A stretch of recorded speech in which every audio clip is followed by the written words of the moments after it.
You're 28. You're standing in the door of a dorm room at Quantico, and before you set your bag down, you've already counted 3 ways out. A man on the next bunk says hello. You clock the tan line where a wedding ring used to be before you say it back. 18 weeks from now, the government decides this is a gift and pays you to do it forever. You don't know it yet, but you'll still be doing it at your own kitchen table in 20 years, and by then you won't be able to stop. Level 1. New Agent Trainee.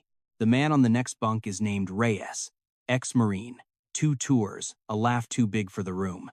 He doesn't ask about the tan line and you don't tell him you saw it. That's the first thing you learn here that no one teaches. What you notice and what you say are 2 separate accounts, and the gap between them is where you're going to live. On the first morning, 50 of you sit in an amphitheater and stand, one at a time, to say why you came. Most of them say service. Some say country. When it's your turn, you say you want to find the truth and bring it into the light. You believe it the way you believe your own name. That night you write it on the first line of a green field notebook, so you don't forget the shape of it. An instructor named Hargrove runs the first practical. She walks you into a room, gives you 9 seconds, then takes you out and asks what you saw. You tell her 3 exits. A man favoring his left knee. A woman whose smile arrived a half second after her eyes. A dropped receipt under the 3rd chair. Hargrove doesn't write any of it down. She just looks at you a long moment. You didn't learn that today, she says. You already had it. You've got the eye. You take it as the best thing anyone has ever said about you. You don't ask why you already had it. You don't ask what kind of childhood teaches a person to map a room before they take off their coat. The Bureau has a use for it. And a use feels exactly like a reason. There's a vending machine in the basement that only takes exact change and only sells one kind of gum. By week 3, the whole class has stopped trying and started bringing gum from outside. Nobody fixes the machine. Nobody asks. You like it here. 850 hours. 18 weeks. Hogan's Alley. The fake town with the real bank and the actors who rob it. You're good at all of it. You think the hard part is getting in. You have 18 weeks left to be this sure of anything. Level 2. First Office Agent. On graduation day, they hand you a badge, a set of credentials, and a gun, and you raise your right hand and swear the oath again, the real one this time, the constitutional one. Reyes is 3 seats down. His mother flew in. Yours didn't, and you tell yourself that's logistics. Your first office is in a flat western city where the heat comes up through the soles of your shoes. You are a first office agent, which means you are on probation, which means you do what the case agents would rather not. Mostly that is paper. You write FD 302S, the report that turns a 3-hour interview into a single page a prosecutor can use, and you learn fast that the report is not what happened. The report is what can be proved happened. You keep the green notebook for the rest. The half second, the tell, the thing you saw that you can't put in front of a judge. You spend your first summer in the passenger seat of a Crown Victoria, watching a door that never opens. Surveillance is not what the movies promised. It's the same gas station coffee for 200 hours until you stop tasting it. It's a full bladder, a long lens, and a man who, when he finally comes out, is carrying nothing and going nowhere. Reyes calls from his own car across the city to ask if you're still awake. You say you're fine. Your spine is a closed fist, and you are 29 years old, and you say you're fine. The dream, it turns out, is a chair. Nobody mentioned that the calling has a swivel base and a cup holder. You file the 302. You go home to an apartment with nothing on the walls and tell yourself it's temporary. The walls stay bare for 6 years. The dream is over. The job is just getting started. Level 3. Case Agent. 3 years in, they let you carry your own cases, and the eye comes off its leash. You sit across from a man in a diner, and you watch him decide to lie before he knows he's decided. The pupils. The phone he turns face down. The way his story gets more specific exactly where it should get vaguer. You let him finish. You already have him. There's a pleasure in it. You don't examine the pleasure of being the only person at the table who knows what's true. The senior agents start pulling you into rooms. The same men who didn't bother to learn your name your first year now stand behind the glass and say, "Watch this. Watch what he does with his hands. You're not the kid anymore. You're the I they borrow. Your notebook is full, and every line in it is true. Then comes the morning that teaches you the limit of the I. You've read the case cold, the building, the stairwell, the man's habits, the half-second he'll hesitate. The warrant is signed. At dawn, your team breaches the apartment and puts 6 rifles on a woman in a nightgown who is 70 years old and screaming because somewhere in a database, an address was off by a single digit. The eye that reads everything cannot read a typo on a form. The man you wanted left through the back 3 doors down during the noise. You stand in a stranger's kitchen while she sobs into the linoleum, and you learn the thing they can't teach at Quantico. You can be perfect and still be aimed at the wrong door. Here is what nobody warns you about a tool this sharp. You can't set it down. You go to Reyes's daughter's birthday, and you clock the lie in his wife's smile, the particular brightness people wear over a fight they had in the car. You don't want to know it. You know it anyway. The eye is always open at a party, at a funeral, at your own kitchen table years from now, when you will do this to the people you swore you never would. You eat the same lunch every day for a year. Turkey sandwich. No mustard, because mustard is a variable. You don't notice you've made your own life small enough to keep under surveillance. You tell Reyes the work is the best part of you. It's the second lie, and it's also true, and that's the problem. Somewhere, in an office you've never seen, a memo with your name on it is already being typed. Level 4, Senior Resident Agent. The transfer comes as a memo, not a question. You don't apply to leave the city where your daughter learned to ride a bike. You are told. Directed relocation, the Bureau calls it. 2 flat words with a whole life folded up inside them. You sell the house in a market that doesn't love you. The new city costs 40% more, and your federal salary does not know that. Maya doesn't say anything in the car to the airport. Nora is 7 and asks if the new house will have the same moon. A motel by the new field office. The ice machine on your floor has been broken since before you arrived, and will be broken after you leave. You walk down 2 flights at 2 in the morning for a bucket you don't need, just to be a person doing a small task. A red eye out of a city you couldn't have found on a map a year ago. A surveillance subject 2 rows up who orders the chicken. A wiretap room that smells of carpet glue and burnt coffee, where you spend the better part of a year listening to other people's phone calls and learn the rhythm of strangers' marriages better than your own. Nora's moving boxes in the new house. She doesn't unpack them for 11 months. You notice. You file it under things you can't fix and don't say. One night in the new city, a routine arrest stops being routine.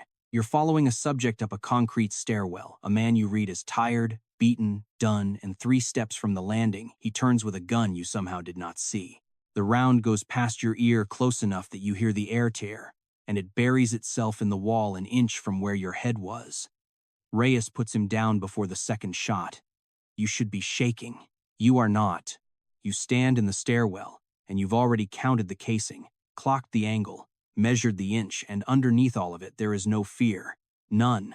Just the clean quiet of a machine that did its job. That absence is the first thing about the eye that ever frightens you. You drive home and tell Maya it was a quiet night, and it's the easiest lie you've ever told, because part of you believes it. The green notebook starts getting days you aren't cleared to write down. You leave the pages blank. Then you stop bringing it to work. Then you stop bringing it. You came to bring the truth into the light. You're learning the light has office hours, and the case that's about to define your career will be over in a single afternoon, not the way anyone at Quantico ever trained you for. Level 5. Supervisory Special Agent. They make you a supervisor at 38. A squad, a title, a parking spot with your initials on it. The first case you watch from the supervisor's chair is the one you've been building for 9 years. His name is Devlin. You have his voice on 90 hours of wire, his money in 41 accounts, his lie in 100 shapes. You've done everything right. You've done everything by the book, because the book is the only thing that survives a courtroom. There is one more person on this case the file will never fully name. You only ever call him by the name he picked for himself, Sal, and for 6 years he has fed you Devlin's world a phone call at a time. From inside it, you know his real name. You know his daughter's. He knows you by a first name that isn't yours and a backstory you built in an afternoon. It's the most honest relationship in your life. and every word of it is a lie. He trusts you because you promised him the one thing the Bureau can actually deliver. When the case lands, he disappears clean. New name, new state, protected. Then a judge reads a date on a warrant affidavit, one date, typed wrong by a clerk who retired 2 years ago, and rules the wire was collected a single day before the authorization. One day, everything that flows from that wire is fruit of a poisoned tree. Suppressed. Gone. You're in the gallery when it happens. Devlin buttons his jacket. He nods to his lawyer. He walks up the center aisle, past the row where you're sitting, and he doesn't even look at you, because to him you were never a person, only weather. At the door, he pauses and holds it open for the woman behind him. 9 years. He holds the door. Here is the part that isn't in any movie. When the case dies, the protection dies with it. No conviction, no relocation, no new name. The paperwork that would have saved Sal was contingent on a verdict that no longer exists. You make every call you can. You are told there is a process. The process has office hours. 11 days later, Sal is found in the trunk of his own car, and the last person alive who knew his real name is you, and you are not allowed to attend the funeral of a man who does not officially exist. You don't yell. You drive to the top level of a parking garage and sit with the engine off until the windows fog from the inside. Rage, it turns out, is a quiet thing when there's nowhere to put it. There's no one to arrest for a typo. There's no door to kick down on a calendar. You tell yourself the system worked the way it's meant to. You tell yourself the rules protect everyone. Both of those are true. Neither one gives you back 9 years. And somewhere under the fog on the windows, a thought you won't look at yet turns over in its sleep. Maybe this was never about justice. Maybe it was always about procedure, and you just like the word justice better. 6 months later, they offer you the promotion you've wanted your whole life. You say yes. It turns out to be the worst thing that ever happens to you. Level 6. Assistant Special Agent in Charge. You make ASAC at 41. A corner office, a view, a title with the word charge in it. From the outside, it looks like the top of something. You let it look that way. What they don't put in the announcement is that an inquiry opened the same week. Someone leaked on the Devlin case. Someone always has to have leaked, because the alternative is admitting a clerk's typo got a man killed, and the Bureau needs a name that isn't a form. For 4 months, the Office of Professional Responsibility reads you the way you have read everyone. They pull your calls. They subpoena the green notebook. They sit across a table and watch your hands. You are cleared. Eventually, the way fog clears. No apology, just less of it in the air. And you understand the corner office for what it is. They didn't promote you. They filed you somewhere quiet, with a view where you can never touch a case again. The Eye, by now, has been open for 13 years without a single full night closed. You've read 10,000 rooms. You've lost the ability to tell the difference between attention and suspicion, between love and surveillance, because the muscle that does one does the other, and it's the only muscle you have left. It's a Sunday. Maya is at the counter, and Nora, 12 now, is texting under the table the way kids do. And you catch yourself running it. The second toothbrush in the guest bath, set at a new angle. A message thread Maya closes when you walk in. Not fast, just normal fast, the speed of nothing. A pale band on her wrist where a watch you didn't buy has been and gone. You are reading your wife the way you read Devlin. You have opened a case file on the inside of your own house, and you don't remember deciding to. You have been investigating the people you love for years, and you never once noticed you'd begun. And the worst of it is not what you find. The worst of it is that you find nothing, and you are not relieved. Some animal part of you is disappointed because a finding would have meant the Eye was right, and you would rather be right than be married. Maya looks up and asks, quietly, what you're doing. And you hear your own voice come out flat and clinical, the interview room voice, and you say something to her that you will not repeat. She doesn't cry. She just goes very still, the way a person goes still when they finally see the shape of the thing they've been living beside. You sleep at the office that night. You buy a spare toothbrush for the drawer there. It stays for 3 weeks. You don't have a breakdown. You don't have a revelation. You file it. Monday, you go back to work. Because work is the one room you still know how to read. When Nora asks you that week what you actually do all day, you give her the answer you've given 100 strangers, the smooth one, the nothing one, and you watch your own daughter learn that her father is a locked door.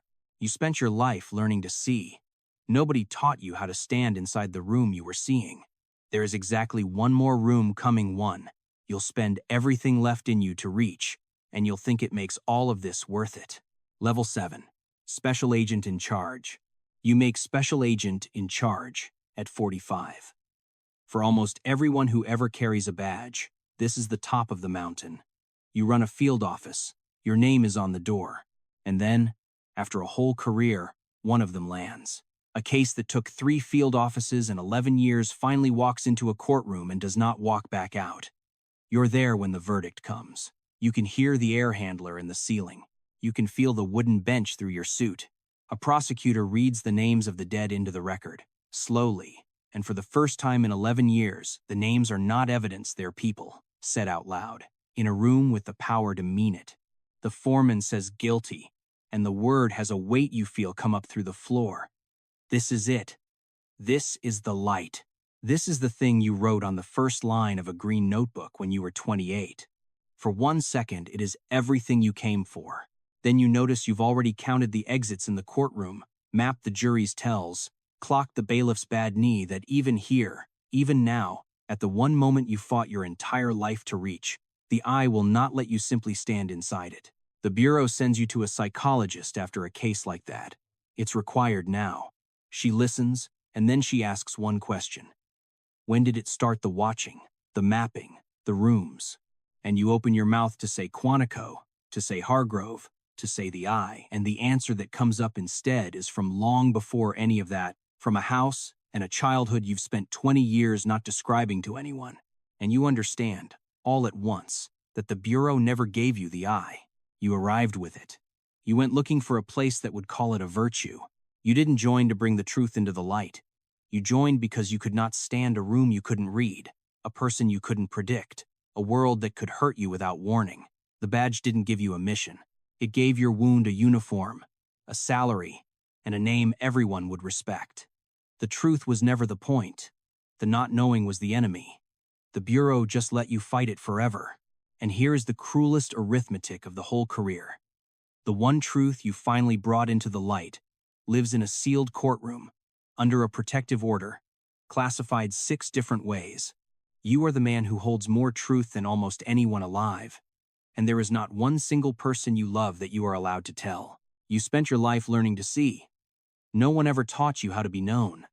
In 3 years, they'll send you back to where it started. And you'll finally understand what Hargrove did to you the day she named the eye, because you'll do it to someone else. Level 8. New Agent Trainee. At 48, they send you back to Quantico to teach. It's meant to be an honor. You take it because the field office had gone quiet in a way you couldn't read anymore. And a quiet you can't read is the only thing that has ever frightened you. There's a new class. 50 of them, in the same amphitheater, standing one at a time to say why they came. A kid near the front gets up young, lit from the inside, a haircut that's trying too hard, and he says he wants to find the truth and bring it into the light. He says it the way you said it. He believes it the way you believed it. Something moves in your chest and you don't have a name for it, which for you is rare and unwelcome. You run them through the first practical, 9 seconds in a room. You take the kid out and ask what he saw, and he tells you the exits, the limp, the half-second smile, the dropped receipt, and he's good. He's frighteningly good. And you stand at the back of the hall. And without meaning to, you count the exits too. You read the boy's tells. You clock the instructor by the door. And you feel exactly nothing. The eye is sharper than it has ever been. There's no one left inside it. That night you find the green notebook in a box you've carried through 6 cities and never opened. The first line is in your own handwriting, and you don't recognize the man who wrote it. You didn't lose him. You spent him, a little at a time, for a badge, and this is the receipt. You can read any room on earth, and you can't find your way back into your own life. You walk up to the kid afterward. You put your mouth near his ear, the way Hargrove once did to you, and you say the truest thing you know and the worst thing you could ever give him. You didn't learn that today. You already had it. You've got the eye. And you watch it land on him like the best thing anyone has ever said. And you watch him decide, right there, to spend the next 20 years becoming you. In 20 years, a kid will stand in a dorm doorway and count 3 ways out before he sets down his bag. The man who taught him to do it will be the boy standing in front of you tonight. You have 9 years left before the bureau takes the badge back at 57, and you already know the thing you won't say to the psychologist when they ask. You don't know who you are without it, and you're no longer sure there was ever anyone under there to begin with. The kid thanks you. He'll start the same journey you did. He has no idea what he's signing up for, but he'll learn. Everyone does. The cycle continues.